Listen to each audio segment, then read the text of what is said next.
संजय निषाद जी, आपने, मेरा पहला सवाल आपसे यह है, आपने कुछ समय पहले बोला था कि अगर भारतीय जनता, आप 24 लगभग सीटों पर अपने उम्मीदवार उतारना चाहेंगे या उतारेंगे। अब आपकी बीजेपी के साथ सीटों के बारे में बातचीत हो रही है। अगर भारतीय जनता पार्टी आपको जितनी सीटें आप देना चाहते हैं, आप मांगना चाहते हैं, उतनी सीटें नहीं देती, तो क्या तब भी आप अपने उम्मीदवार उतारेंगे, या जितनी सीट बीजेपी देगी उतने सीटों पर अपने उम्मीदवार उतारेंगे? नहीं, ये सवाल 24 सीटों का जो मैंने कहा था उम्मीदवार, मैंने उनको सूची दी थी कि 24 सीटों पर हमारे उम्मीदवार हमारे लोग तैयारी कर रहे हैं। उसमें से 2, 4, 5, 5, 7 कम मिलेंगे, फिर भी कोई दिक्कत नहीं। बात हो गई है, 2-3 दिन के अंदर फाइनल हो जाएगा, और लगभग हमें 1.5 दर्जन सीट से लेके 2 दर्जन सीटों के बीच में मिलेगा। पहले से मैं कहा हूं, उसमें निषाद पार्टी अपने सिंबल भोजन भरी थाली से चुनाव लड़ेगी। अब भारतीय जनता पार्टी के साथ मैंने पहले ही बता दिया, 2022 की सरकार बनाने का लक्ष्य निषाद पार्टी ने तय कर रखा कि एनडीए की सरकार बनानी है।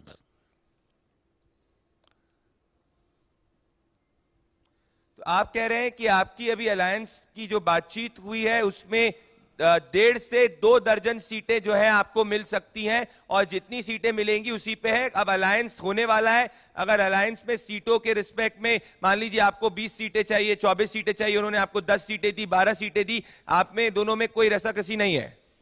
लेकिन 2 महीने पहले अनौपचारिक जो घोषणा हुई थी निषाद पार्टी भारतीय जनता पार्टी के गठबंधन का, लगभग उसी समय तय हो गया था। उस समय ये तय हुआ था कि आपकी सीटें 2-4 घटाई जा सकती हैं। तो घटाने का सवाल नहीं, बढ़ाने की बात की गई थी कि कोई और सहयोगी आते हैं तो उसमें आपके सीटें उतने रहेंगी, नहीं तो कुछ बढ़ा दी जा सकती है।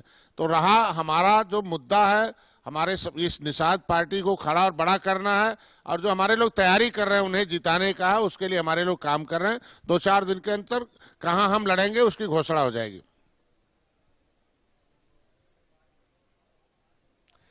कितने, तो आप कह रहे हैं 4 दिन के अंदर पार्टी की कितनी सीटें आने वाली है घोषित कर देंगे कि कहां कहां निषाद पार्टी लड़ेगी 4 दिन के अंदर?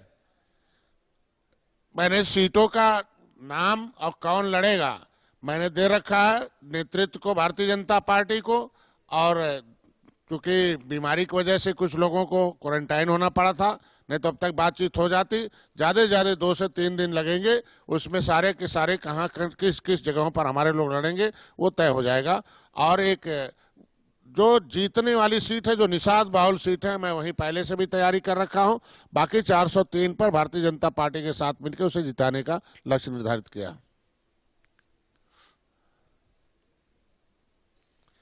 आज ही अभी कुछ ही समय पहले स्वामी प्रसाद मौर्य ने भारतीय जनता पार्टी के कैबिनेट मंत्री पद से इस्तीफा दे दिया है, और सूत्र हमें बता रहे हैं कि वो समाजवादी पार्टी को ज्वाइन कर सकते हैं। क्या आपका और बीजेपी के अलायंस में सब कुछ अच्छा है, खुशी हो रही है कि आप अपने मन से अलायंस कर रहे हैं, कि अभी आपकी दूसरी पार्टी से भी आगे चल के बातचीत हो सकती है, जैसे स्वामी प्रसाद मौर्य ने अभी बीजेपी का कैबिनेट मंत्री का पद छोड़ा है? देखिए, मैं स्वतंत्र पार्टी का राष्ट्रीय अध्यक्ष हूं। भारतीय जनता पार्टी के साथ मैं 2019 से लगातार हूं। वो मंत्री थे 5 साल से, और मंत्री पद थे। अगर उन्हें त्याग पत्र देना था तो पहले त्याग पत्र देते। चुनाव आचार संहिता लगने के बाद ही मंत्री खत्म हो गया, पद अपने आप मंत्रालय खत्म हो गया, पद भी खत्म हो गया। आचार संहिता के बाद त्याग पत्र क्या है? ऑटोमेटिकली चुनाव आयोग का उसी दिन त्याग पत्र हो जाता है। और जीत के आओ तो सही है, अब उस जीतने से पहले उन्होंने त्याग पत्र दिया। ये एक तरीके से राजनीतिक खेल होता है उत्तर प्रदेश में। निषाद पार्टी एक जनाधार की पार्टी, एक कैडराइज पार्टी है। हमारे पास एक शिक्षित प्रशिक्षित लक्ष्य दक्ष कार्यकर्ता है, और हम लोग एक मुद्दे के लिए काम करते हैं, एक सामाजिक समस्याओं के हल के लिए काम करते हैं। इस देश से 70 साल से सताए गए लोगों के लिए काम करते हैं, उनके लिए निषाद पार्टी खड़ी है, काम कर रही है। और पूरे प्रदेश 824 ब्लॉकों में हमारा संगठन है, एक साथ ज्ञापन देते हैं। उस सामाजिक मुद्दे के हल की समस्याओं के समाधान की क्षमता केवल भारतीय जनता पार्टी रखती है दिल्ली और उत्तर प्रदेश में। ऐसे लोग, इनके आने और जाने से कोई फर्क पड़ने वाला नहीं है। अच्छा, आप कह रहे हैं स्वामी प्रसाद मौर्य के आने या जाने से कोई फर्क नहीं पड़ेगा? क्योंकि जिसके पास जनाधार होता है उससे पहले से प्रदर्शन करता रहता है। वो हमेशा कहते हैं कि जो है अखाड़े का जो पहलवान है वो सुबह शाम कसरत करता है। जिसके पास जनाधार होता है वो सामाजिक मुद्दों की लड़ाई सड़क से सदन तक लड़ता रहता है। तो आज के दिन में निषाद पार्टी के पास जो सेना, हमने देखा होगा कि 17 दिसंबर को हमने लखनऊ के रमादेवी पार्क में उन्हें उतार कर दिखाया था जनशक्ति को। तो जनशक्ति जिसके पास होती है वही वोट की शक्ति में बदलती है। सामाजिक ऊर्जा को राजनीतिक ऊर्जा में बदलने के लिए राजनीतिक दल का गठन होता है। उसके लिए कार्यकर्ता काम करते हैं कि सामाजिक वोट, सामाजिक शक्ति को राजनीतिक शक्ति में बदलते हैं। स्वामी प्रसाद मौर्य ने कौन सा रोल अदा किया था, आपने देखिए कि आज के दिन में पूरे 5 साल रहे, कभी मौर्य की आवाज उठाई, कभी उन्होंने अपने समाज की समस्याओं के लिए सड़क पर और सदन में आवाज उठाई, कभी उन्होंने उसके लिए, कभी कानून और उनके लिए जो भी हनन हो रहा है उनकी समस्या, जो उनकी संख्या के हिसाब से जो भी हुआ है। वो अगर पिछड़े के नेता की बात करते हैं तो मैं 7 जून 2015 को रेल ट्रैक आंदोलन पर बैठा था और समाजवादी पार्टी ने गोली चलाई थी आरक्षण के मुद्दे पर, तो पिछड़े में तो मेरा भी नाम था, उन्हें साथ देना चाहिए। 31 दिसंबर 2017 को केवट मल्ला, बिंद कश्यप कहाँ, राज्यपाल ने उन्हें निकाल रखा, सूची में सूचीबद्ध करके नई सूची जारी करने के लिए कहा है। उसके लिए कम से कम करते कि साहब इनका नाम पिछड़ी में क्यों पड़ा हुआ है, हम पिछड़ों का हनन हो रहा है।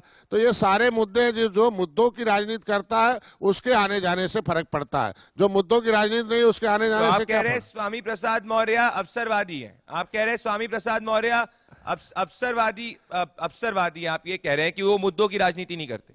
वो जहां से, जिस स्कूल से पढ़े थे, जिस विचारधारा से प्रेरित थे, जो एक बार आपने देखा होगा कि संजोग से उन्होंने जय भीम और बहुजन समाज पार्टी की चर्चा करने लगे थे सुल्तानपुर में, एक आदत। तो जिस स्कूल में, जिस विचारधारा से प्रेरित थे कांशीराम के साथ, अगर वो बहुजन समाज पार्टी में जाते वापस तो माना जाता कि वो विचारधारा की राजनीति करते हैं या अपने समाज की समस्याओं की राजनीति करते हैं। जिस विचारधारा से वो लेके आए थे, चले थे, उसे छोड़कर भारतीय जनता पार्टी में आए, इसे छोड़ के सपा में गए, तो ये तो मूवमेंट वाले हो गए ना, न इधर के न उधर के, जहां भी चलते रहेंगे। ऐसे तो बहुत राजनीतिक लोग हैं। आप स्वामी प्रसाद मौर्य पे इंडिया न्यूज के मंच से बहुत बड़े बड़े आरोप लगा रहे हैं। अच्छा, मुझे एक बात बताइए संजय निषाद जी, आपने निषादों के लिए आरक्षण की भी बात करी थी, क्या भारतीय जनता पार्टी ने इसमें आपको कोई आश्वासन दिया है कि वो अगर चुनाव आपकी पार्टी के साथ एनडीए वापस आ जाती है तो निषादों को रिजर्वेशन मिल सकता है? देखिए, माननीय योगी आदित्यनाथ सड़क से सदन तक बहुत बार आवाज उठाए। भारतीय जनता पार्टी के एजेंडे में निषाद समाज के मुद्दा है। आज के दिन में जो चिट्ठी लिखी गई लखनऊ से आरजीआई को कि जो मझवार है उनको दिशा निर्देश जारी किया जाए, और आरजीआई जो registrar general of census of India है वो गणना कराती अनुसूचित कौन होता, पिछड़ी कौन होता है और सामान्य कौन होता है। तो जब अनुसूचित जात की सूची में हम गिनती 1961 में हो चुके हैं, हम 70 लाख थे, हमें पिछली सरकारों ने मारते मारते 3000 कर दिया 2011 में। आज वहाँ राष्ट्रपति उनके सेंसस जो मैनुअल है 1961 का, सेंसस ऑफ मैनुअल 1961, उसमें मझवार की पर्यायवाची जातियां केवट मल्ला माझी लिखी हुई हैं, तो उनको लिखकर देना है कि केवट मल्ला माझी हैं। तो पिछली सरकारों ने केवट मल्ला माझी को पिछड़ी में डाल के खुद ही गैर संवैधानिक ढंग से उनके साथ अन्याय किया है। तो हम ऑलरेडी आरक्षण की सूची में सूचीबद्ध है मझवार 1950-1977 के अमेंडमेंट के बाद भी। तो हमारा जो ऑफिशियली त्रुटि है, हमें कोई शामिल नहीं करना है, हमें केवल परिभाषित करना है। शामिल करना होता तो कठिन था, सदन का मामला था। हमारी ऑफिशियली त्रुटि है, पिछली सरकारों ने और किसी कारणवश जो अब तक नहीं हो पाया। अब सही दिशा में हमें रुकाऊ नहीं चाहिए, टिकाऊ आरक्षण चाहिए, जिसके लिए आरजीआई में कल भी बैठक हुई है। आरजीआई तय हो गया है यहाँ से लिख के भेजने के लिए कि हमारे यहाँ, हमारे ऑफिस में, हमारे विभाग में केवट मल्ला मझवार की पर्यायवाची जातियां। आप संजय निषाद जी, आप कह रहे हैं कि जो पिछड़ा समाज है, जो सोशली इकोनॉमिकली बैकवर्ड समाज है, वो आपके साथ और भारतीय जनता पार्टी के साथ है। पर अखिलेश यादव जी तो दावा कर रहे हैं कि पूर्वांचल के अंदर वो आपका और बीजेपी का सुपड़ा साफ कर देंगे। आप देखिए, 2014 में मैं आया हूं और 2013 में 13 जनवरी 2013 को मैंने कसम खाई थी कि देश से 70 साल से सताए गए जो समाज है उन्हें सत्ता का सुख और सत्ता का स्वाद और सत्ता से सुरक्षा दी जाएगी। 2014 में आया, आपने देखा होगा एक आंदोलन मैंने किया था 14 फरवरी 2014 को मैंने इनके जो गौतम पल्ली है, जो कालिदास मार्ग है, आप 2014 में देखिए कांग्रेस और बसपा साफ हो गई और सपा हाफ। आपने देखा होगा 2017 में मैं अलग से चुनाव लड़ा, 60 सीटों पर एक विधायक मेरे हैं, और हम लोग देखिए किस तरीके से आज के दिन में सपा और बसपा 2017 में कहां चली गई। 2019 में डॉक्टर संजय मोदी जी साथ खड़े रहे, तो आज के दिन में देखिए सपा और बसपा से बड़ा गठबंधन नहीं कोई होगा। 2017 में भी कांग्रेस का गठबंधन था, तो आज के दिन में भारतीय जनता पार्टी और आपका अलायंस कितनी सीटों का दावा कर रहा है? 40 सीटों पर मैंने पूर्वांचल में जीत दर्ज कराई थी माननीय मोदी जी के साथ खड़ा होकर। आज बसपा अलग हो गई है और निषाद पार्टी वही है भारतीय जनता पार्टी के साथ। मेरा वोटर जो है जग के पहले सोया था, बेहोश था, अब होश और जोश में आ गया है। और एक जगह मैंने प्रोग्राम चलाया ना कि reach the voter and treat the voter and teach the voter and cast the voter. हमने प्रोग्राम चलाया educate the educated person about the politics. पर आप नंबर नहीं दे रहे हैं संजय निषाद जी। आप कह रहे हैं कि आपका वोटर आपके साथ है, आप कह रहे हैं कि जो पिछड़ा समाज है वो आपके साथ है। मैं आपसे पूछना चाह रहा हूं, अगर ऐसा है तो कितना नंबर लेके आएगी आपकी और बीजेपी की अलायंस, कितनी सीटें लेके आने वाली उत्तर प्रदेश में? क्योंकि जिस हिसाब से स्वामी प्रसाद मौर्य ने छोड़ा है, खबरें आ रही कि कुछ और लोग भी छोड़ सकते हैं। ऐसा तो नहीं कि आप लोग हवाबाजी बात कर रहे हैं और जो जनता है उत्तर प्रदेश की वो आपके खिलाफ है?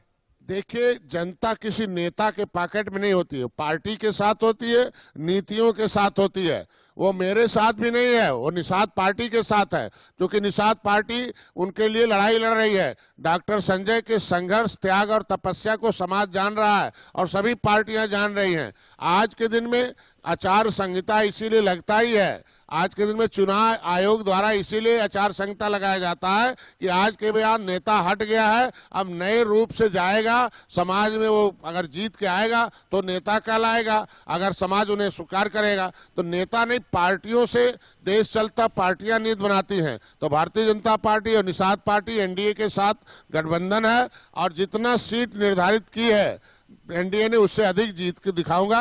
लेकिन भारतीय जनता पार्टी आज उनके मैं उनसे उम्मीद रखता हूं कि जो भी समुदाय जिनके साथ, भारतीय जनता पार्टी के यहाँ नियम है कि उनके यहाँ एक चाय वाले के बेटे को प्रधानमंत्री बनाया जाता है, किसी बूथ वाले को मंत्री बना दिया जाता, विधानसभा भेज दिया जाता है। तो आज के दिन में सभी जातियों के लोग उनके साथ जुड़े हुए हैं।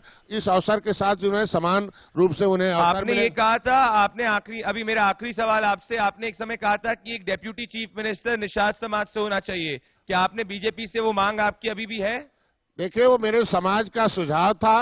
अब भारतीय जनता पार्टी अब चाय वाले के बेटे को प्रधानमंत्री बना सकती है। मेरा एक ही सपना है कि मेरे समाज के जो लोगों ने देश को आजाद कराया था, सताए गए लोग हैं, 2 जून की रोटी गायब है, कपड़े गायब हैं, मकान गायब है, शिक्षा गायब है, उनको इस संविधान में मिला हुआ जो इनका आरक्षण है, संविधान से इन्हें सुरक्षा मिल जाए, न्याय मिल जाए और इन्हें हिस्सेदारी मिल जाए, ये मेरे सपने हैं। भारतीय जनता पार्टी अगर चाय वाले बेटे को प्रधानमंत्री बना सकती, कुछ भी बना सकती, किसी को कुछ भी बना सकती हो। निषाद समाज से डेप्यूटी चीफ मिनिस्टर बनना चाहिए। मैं कहता हूं मेरे समाज का सुझाव है, अब बना ही रही है। मौर्य जी को बना रखी है, पंडित जी को बना रखी है, ठाकुर साहब को बना रखी है।